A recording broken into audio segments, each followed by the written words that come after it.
Dans ma semaine Blue Sky, Vanguard récidive. Le deuxième plus gros gérant d'actifs au monde en termes d'encours baisse en effet de nouveau les frais de 53 fonds de sa gamme aux États-Unis.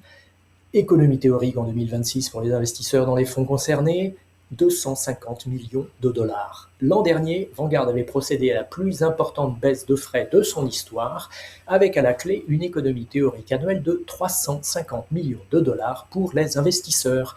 Je rappelle que Vanguard, créée en 1975, est une anomalie. Aux États-Unis, la société est détenue par les fonds qu'elle gère, donc indirectement par les investisseurs dans ces fonds. N'ayant pas d'actionnaires à rémunérer par le biais de dividendes ou de rachats d'actions, Vanguard peut baisser les frais de gestion de ses fonds au fur et à mesure de la hausse de leurs encours.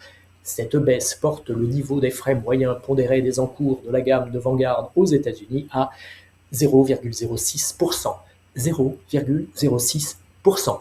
Je me suis bien amusé à la lecture d'un article commentant la forte baisse du cours du Bitcoin, ce produit de spéculation qui ne sert à rien et qui a donné naissance à tout un écosystème d'inénarrables experts omniscients, d'experts, comme les appelait Bérurier, l'immortel adjoint du commissaire San Antonio.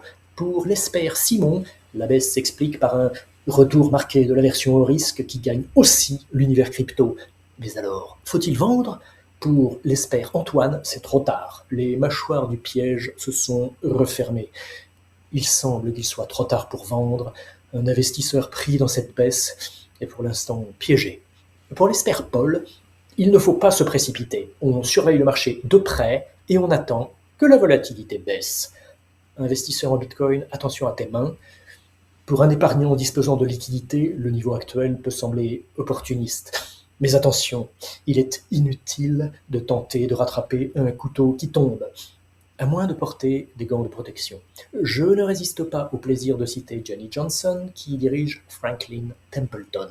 Ce gérant d'actifs, confronté à une décollecte massive sur ses fonds traditionnels gérés activement, pivote depuis des années vers les actifs non cotés. Lors d'un récent salon professionnel consacré aux actifs privés, Jenny Johnson a tenu des propos hallucinants. Ça peut avoir l'air drôle, mais nous faisons le travail de Dieu. Nous aidons les gens à atteindre les objectifs les plus importants dans leur vie. We do God's work. Il fallait l'oser, celle-là. Bonne lecture et bonne semaine.